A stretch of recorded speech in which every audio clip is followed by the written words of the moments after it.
नमस्कार दोस्तों, मैं डॉक्टर विपिन शुक्ला आपका डॉक्टर शुक्ला होम्योपैथी में स्वागत करता हूं। आज मैं आपको थायराइड ग्लैंड्स के बारे में बताने वाला हूं, तो आप इस वीडियो को कंप्लीटली देखिए, ध्यान से समझिए। और ये आज के टाइम में बड़ी रूटीन बीमारी महिलाओं को मोस्टली 70-80% और 20% मेल्स को होती है। होता क्या है, ये जो थायराइड ग्लैंड है, ये सामने की तरफ नेक के अराउंड एरिया में यहाँ पे एक ग्लैंड्स होता है जिसे थायराइड ग्लैंड्स कहते हैं। अब ये थायराइड ग्लैंड्स आगे ट्रैकिया और उसके बीचों में लोकेटेड होता है, वहां पे पाया जाता है। अब ये थायराइड ग्लैंड का फंक्शन क्या है, ये किस हिसाब से शरीर में इंपॉर्टेंट रोल प्ले करता है, हमारे फंक्शन, हमारे मेटाबॉलिज्म, वो चीजों को मैं आपको समझाऊंगा और किस प्रकार की बीमारियां होती है और होम्योपैथी से उसका किस हिसाब से ट्रीटमेंट किया जा सकता है।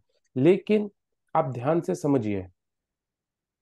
देखिए होता क्या है, ये गले के नीचे यहाँ पे ये थायराइड ग्लैंड बटरफ्लाई तितली के आकार नुमा लोकेटेड होता है। उसके पीछे ट्रैकिया होती है और सामने की तरफ एक विंड पाइप होती है। अब इस थायराइड ग्लैंड से T3, T4 और कैल्सिटोनिन नामक हॉर्मोन्स रिलीज होते हैं जो शरीर में इंपॉर्टेंट फंक्शन होते हैं।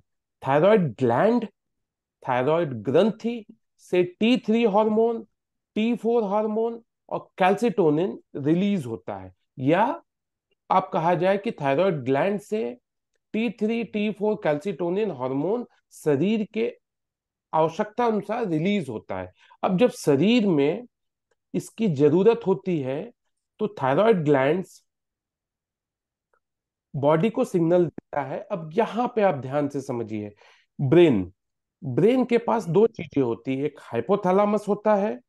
हाइपोथैलेमस क्या करता है, थायराइड रिलीजिंग हॉर्मोन्स रिलीज करता है जब शरीर को इस T3 T4 और कैल्सिटोनिन की जरूरत होती है।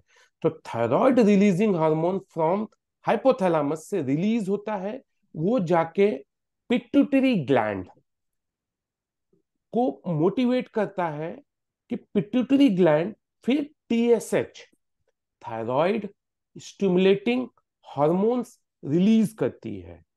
और फिर ये TSH इस थायराइड ग्लैंड के ऊपर एक्ट करता है। TSH means thyroid stimulating hormone, वो थायराइड को स्टिमुलेट करता है ये T3 T4 और कैल्सिटोनिन रिलीज करने के लिए।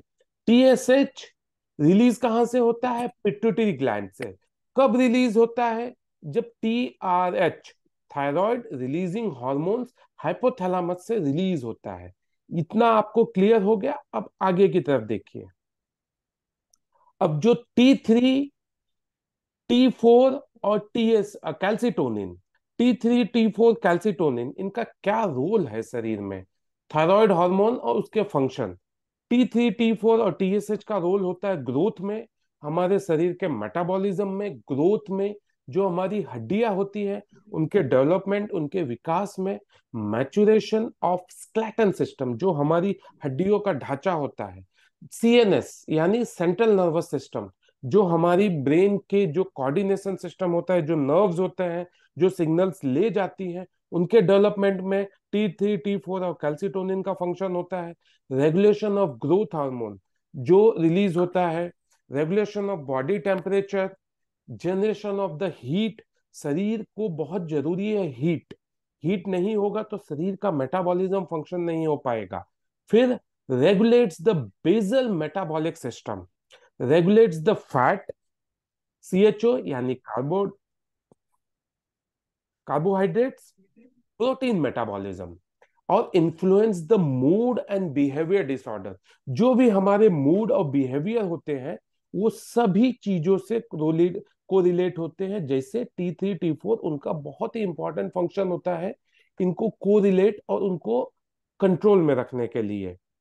फेटल डेवलपमेंट, जब बच्चा माँ के पेट में 9 महीने होता है तो उस न्यूरोलॉजिकल डेवलपमेंट में अगर थायराइड ग्रंथि का इम्बैलेंस हो, T3 T4 का, तो काफी नेगेटिव रोल हो जाता है। अब देखिए इनका क्या फंक्शन होता है, थायराइड हार्मोन्स एंड एवरी, ये हार्ट बीट्स बॉडी के रेगुलेट करते हैं, वेट लॉस वेट गेन में इंपॉर्टेंट रोल उनका होता है। जैसे किसी की थायराइड लेवल बढ़ गया है तो वहां वेट गेन होता है, और किसी का कम हो गया है तो वहां वेट लॉस होता है।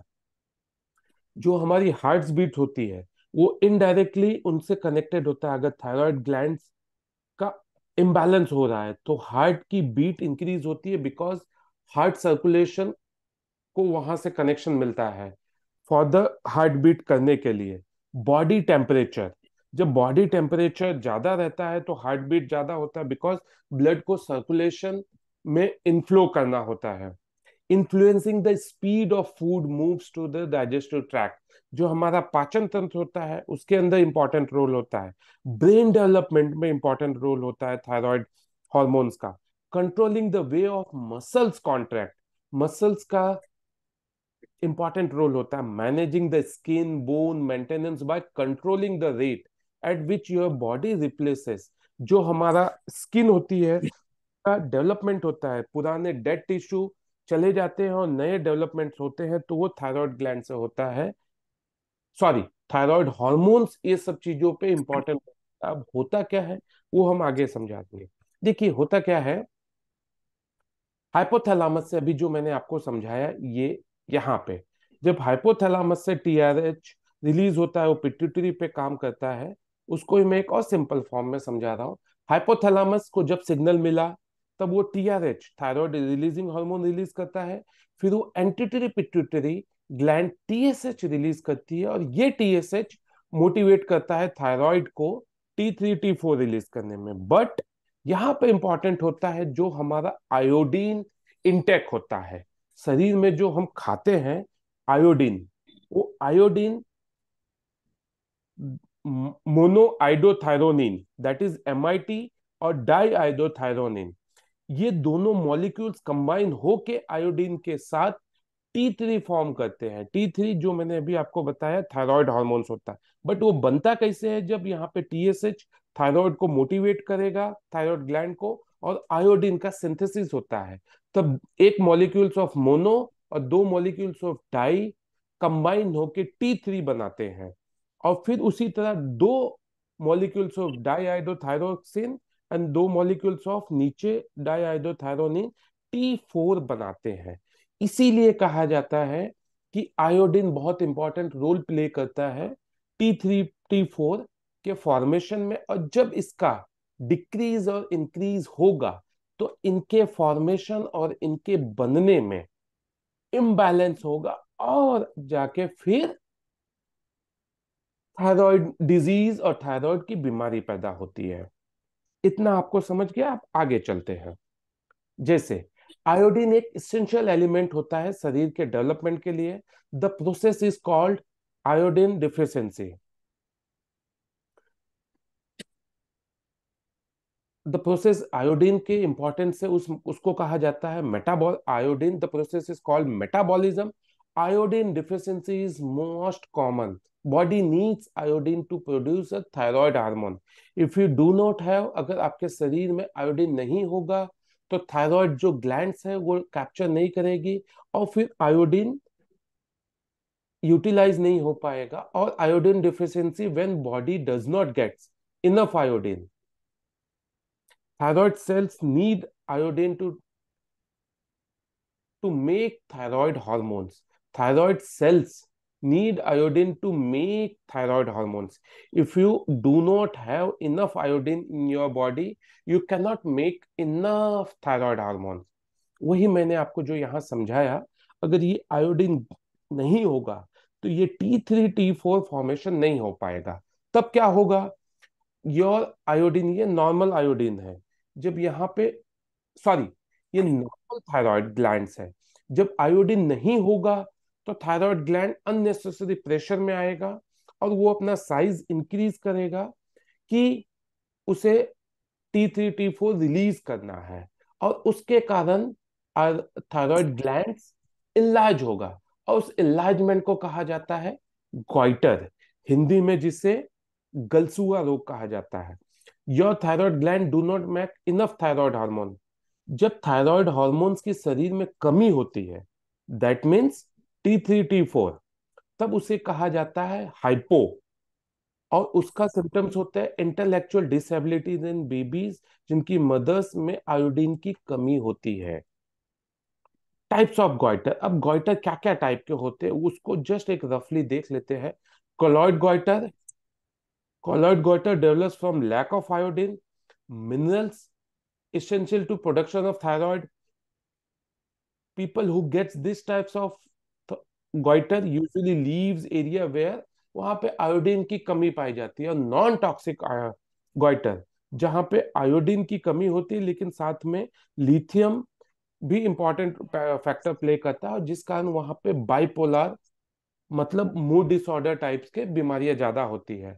और ये होती है मल्टी नोड्यूलर गॉइटर, जिसके अंदर एक लेवल पे स्मॉल नोड्यूलर इलाजमेंट होते हैं बट वो छोटे छोटे होते हैं। The nodules produce own thyroid hormone causing hyperthyroidism. अब यहाँ पे बॉडी एक सर्टेन लेवल के बाद प्ले इंपॉर्टेंट फैक्टर करती है, ऑटो इम्यून हो जाता है, और वहां पे हाइपर थायरॉयडिज्म डेवलप होता है क्योंकि बॉडी खुद ही एक्सेसिव थायराइड रिलीज करती है थायराइड हार्मोन्स। अब होता क्या है hyperthyroidism? Hyperthyroidism happens when thyroid glands makes too much thyroid hormone. The condition is called as the overactive thyroid और hypothyroidism. Speeds up body metabolism, जो मैंने अभी आपको समझाया, जैसे हार्ट बीट फास्ट होना, पसीना होना, बॉडी का हीट, और बॉडी में थोड़ा सा मेटाबॉलिज्म ज्यादा होने से हर समय आपको लगेगा बॉडी काफी गर्म है। फिर वेट लॉस होना, हैंड्स ट्रेमर्स होते हैं, इरेगुलर हार्ट बीट्स। अब देखिए ये हाइपरथायरॉयडिज्म के नहीं नहीं करना। सिम्टम्स है।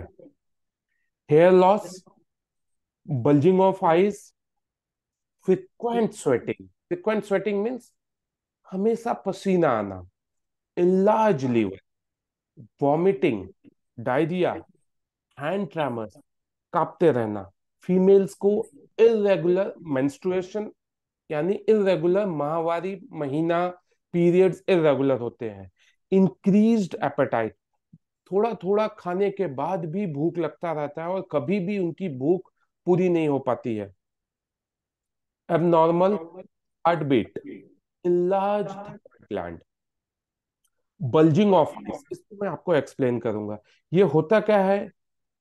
Excessive thyroid production, that is a T3 T4।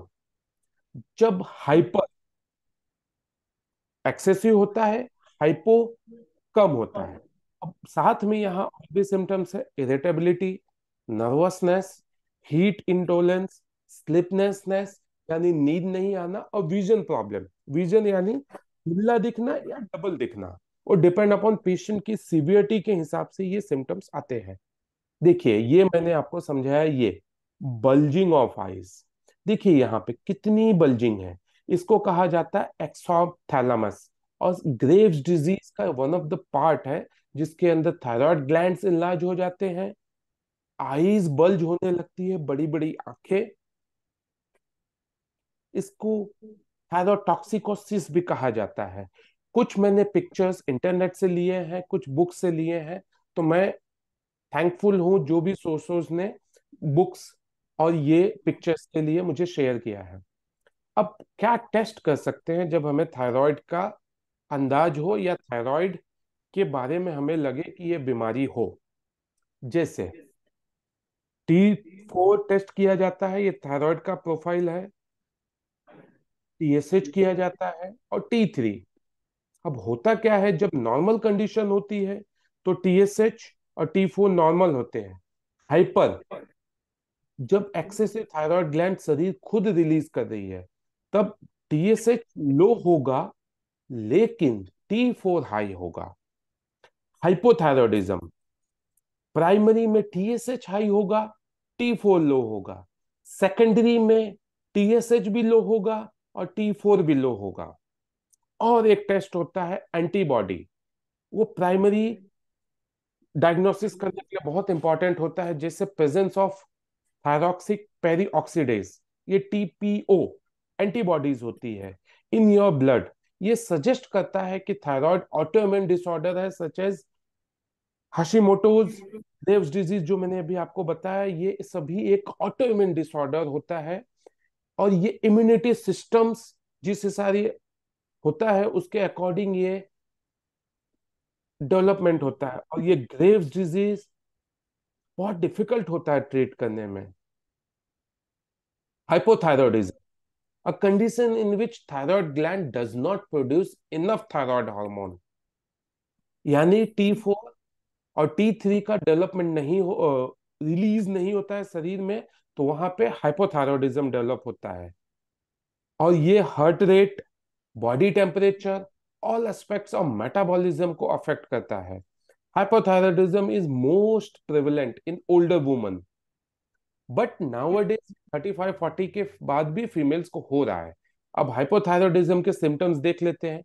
Thinning of hairs, बाल पतले होना, लॉस ऑफ आईब्रोज के हेयर्स, पफी फेस, यहाँ चेहरे पे सूजन आना, large gland, dry skin, constipation, पेट साफ ना होना, बार बार लेटरिन की इच्छा होना बट लेटरिन ना होना, पुअर एपेटाइट। आपने देखा होगा हाइपर थायरॉयडिज्म में भूख बढ़ जाती है और यहाँ पे भूख कम हो जाती है। Slow hyper, heart beat, heart beat यहाँ पे स्लो हो जाती है। अब होता कब है ये? जब thyroid gland enough thyroid hormones नहीं प्रोड्यूस करता है। तो उसको और भी सिम्टम्स हम देखते हैं क्या होता है। Weight gain, poor memory, intolerance of cold and feeling tiredness. Intolerance of cold means जरा भी मौसम चेंज हो तो उन्हें ठंडी लगने लगता है, जबकि सिम्टम्स बाकी सभी को ये नहीं होंगे, उन्हें ठंडी बहुत जल्दी लगेगा। और एक कार्पल टनल सिंड्रोम है, बट वो nowadays due to the bones development के कारण भी होता है। अब हाइपोथायरॉयडिज्म के क्या क्या ब्लड टेस्ट है? सेम चीज आप देखिए, TSH normal, T4 normal. Hypothyroidism में टीएसएच हाई होगा और T4 लो होगा। अब यहां से तो आप समझने की कोशिश करिए, टीएसएच रिलीज हुआ थायराइड ग्लैंड से, उसका सिंथेसिस हुआ, और T4 नहीं हुआ, रिलीज हुआ। तो जब T4 रिलीज नहीं होगा तो फिर टीएसएच की मात्रा इंक्रीज हो जाएगी शरीर में, जिसको हाइपोथायरॉयडिज्म कहते हैं, यानी हाई टीएसएच, लो T4।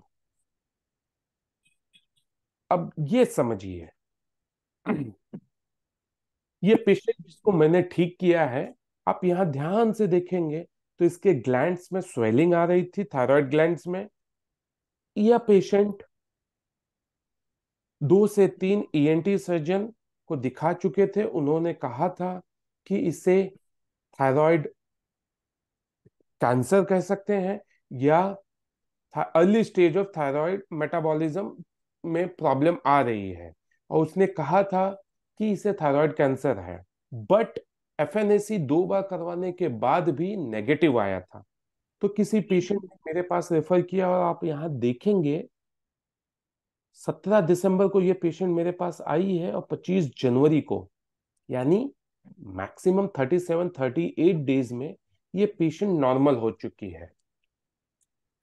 इसके बाद भी मैंने इस पेशेंट को 7 से 8 मंथ अंडर ऑब्जर्वेशन रखा था, और आज भी ये पेशेंट नॉर्मल है। तो यहां मैं आपको ये समझाना चाहता हूं कि अगर होम्योपैथिक प्रॉपर ट्रीटमेंट ली जाए और अच्छे डॉक्टर होम्योपैथिक से ट्रीटमेंट करवाया जाए तो थायराइड का अच्छा रिजल्ट आता है। बट ये डिपेंड होता है कितनी जल्दी आप ट्रीटमेंट स्टार्ट कर रहे हैं, और मोस्ट इंपॉर्टेंट थिंग, आपकी बॉडी कैसा रिस्पॉन्ड कर रही है। बिकॉज समटाइम्स क्या होता है, आप काफी दिनों से तकलीफ में है और ट्रीटमेंट आपने स्टार्ट किया है, तो थोड़ा समय लगेगा, और हो सकता है कि चीजें कंट्रोल में आए लेकिन रिवर्स ना हो। लेकिन यहाँ पे ये चीज मैं आपको समझा सकता हूँ कि एटलीस्ट कंट्रोल में रखना भी एक इंपॉर्टेंट चीज होती है। एक और मैं आपको एग्जांपल दिखाता हूँ। ये देखिए थायराइड रिपोर्ट, यहाँ पे पेशेंट की रिपोर्ट देखिए क्या है। टीएसएच मोर देन 150 है, 25 फरवरी 2016 को, और आफ्टर ट्रीटमेंट देखिए 3.96 है।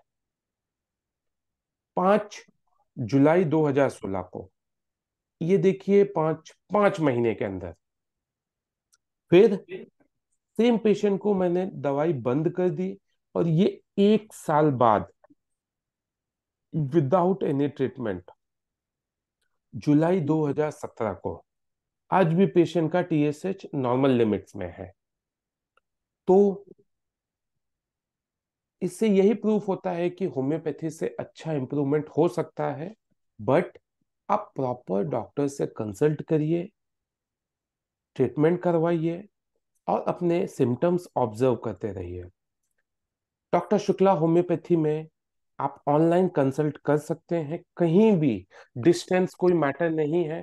ऑनलाइन कंसल्ट करिए, वीडियो कॉल और वीडियो कंसल्टेशन के द्वारा आप अपनी मेडिसिन अपने घर बैठे स्टार्ट कर सकते हैं, और एक 3 से 5 महीने का कोर्स करके देखिए कितना सुधार होता है, और फिर उस हिसाब से हम आपको ठीक कर सकते हैं। लेकिन उसके लिए आप ट्रीटमेंट स्टार्ट करेंगे तो। शुक्रिया, थैंक यू। हो सके तो इस वीडियो को आप शेयर करिए, जिनसे आपको लगता है कि ये बीमारी, जो पेशेंट तकलीफ में है, उन्हें इसकी इंफॉर्मेशन मिल जाएगी, और साथ में आपको वो थैंकफुल होंगे। नमस्कार, शुक्रिया।